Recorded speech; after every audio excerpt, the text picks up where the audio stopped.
Welcome to another Blueprint video. This time we're going to discuss validation and moderation. My name's Jenny and I'm going to be guiding you through this session. For further reading, please refer to your training manual for the assessment cluster, particularly page 77 through to 88. The processes that we are going to discuss, validation, moderation, and the assessment trial and review process, are all about ensuring that your assessment tools are fit for purpose.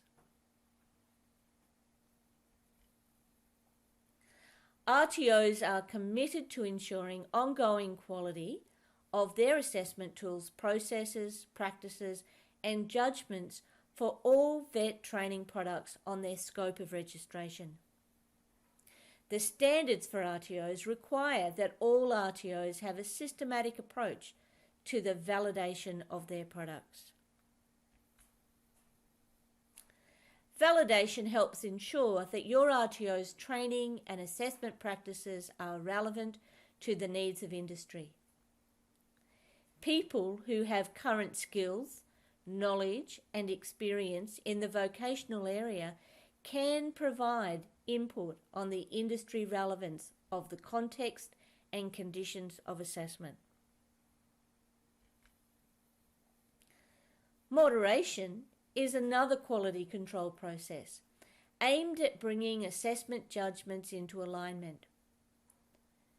Moderation is generally conducted before the finalisation of student results, as it ensures the same decisions are applied to all assessment results within the same unit of competency. However, moderations can also be conducted after the finalisation of a group of students.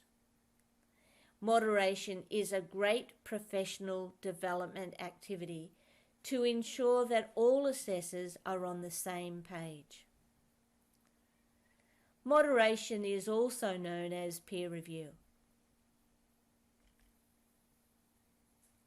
An assessment trial review is also a quality control process, generally used after you've first implemented a new set of assessment instruments, providing an opportunity for you to review the process, ensure the instructions to the candidates and the assessors are clear and understood, and that the rules of evidence and principles of assessment have been met.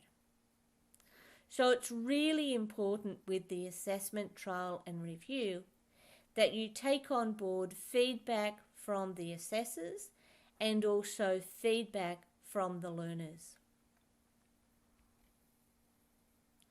You will find templates for the validations and assessment trial and reviews in the resources for the assessment cluster.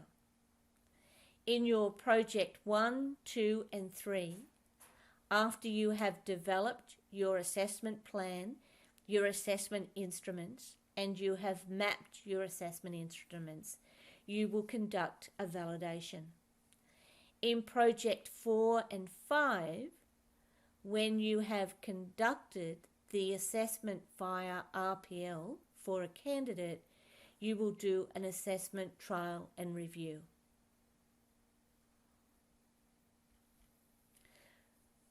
Validations involve checking that your assessment tools have produced valid, reliable, sufficient, current, and authentic evidence, enabling your RTO to make reasonable judgments to ensure fairness and flexibility throughout the process. So how do we get ready for a validation?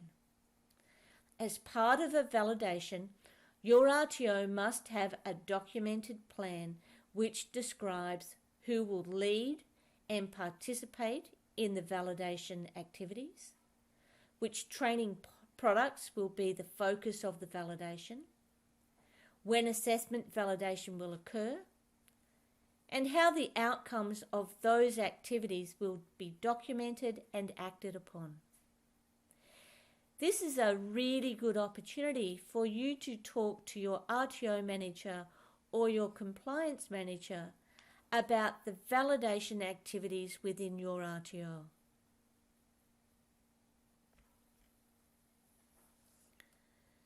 Validations can be undertaken by one person or by a team of people. Your RTO must ensure the review process is completed by people who collectively, together, hold the vocational competencies and current industry skills relevant to the assessment being validated.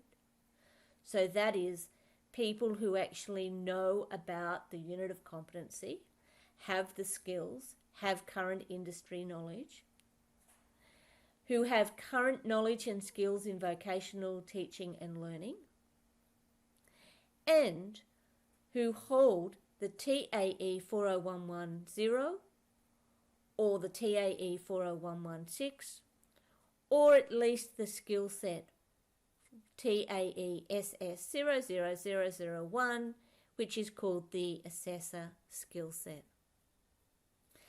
Now, the trainer and assessor who delivered and assessed the training product being validated can participate in the validation process as part of the team.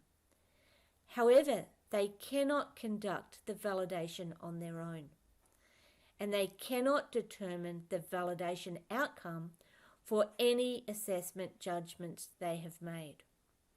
This is really important. This is similar to the rules around proofreading. You know that if you write content and then you proofread it yourself, you're never going to pick up the errors. They also can't be the lead validator in the assessment team.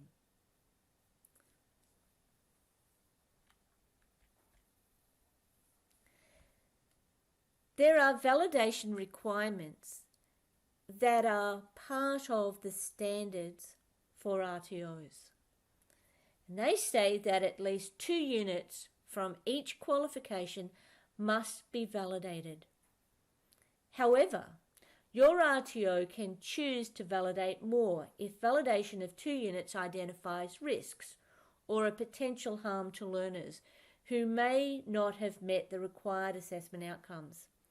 There may be inconsistent assessment judgments that have been made by assessors, or assessment has not been conducted in accordance with the principles of assessment or the rules of evidence. If those cases are identified, then RTOs must dig deeper and continue to validate more units of competency to determine what the risk factor is.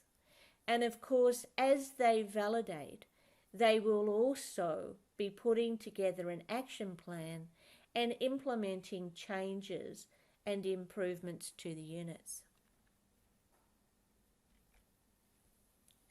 It's important to document the validation, recording the findings, making comments, adding notes to refer to where the information is that you are using, and putting together an action plan. Documenting changes that need to be made, who is responsible, and what the deadline is for these improvements. When you are doing your validation reports, you will notice using the blueprint template that there is a column for notes and feedback. And it's a really good idea to make a comment against each item that you are validating. In your comments, you may indicate where you have found the evidence. For instance, you may refer to your assessment plan, or refer to the TAS, or refer to the mapping matrix. Where is the information documented? Your RTO will need to develop a schedule to validate each training product. And the schedule is a 5-year plan. Again, talk to your RTO about the validation calendar. And that will give you a clear idea of where the qualifications that you are delivering are up to in the schedule. You may find they have already been validated in the 5-year plan, or they may be validating in the next year. It's a good idea to always put your hand up and volunteer to be part of the validation process, because this is the way that you can provide feedback as an assessor. So we talk about ongoing continuous improvement. Your RTO must document validation reports, industry consultations, minutes of meetings from trainers and assessors, product reviews, moderations and assessment trials, and professional development. Ongoing professional continuous improvement shows us that we care about our products. So don't forget, validation, moderation, and assessment trials and reviews have an important part to play in the overall assessment process. Thanks for taking the time to watch our Blueprint series of tutorials and whiteboard explainers. These will all help you with your course.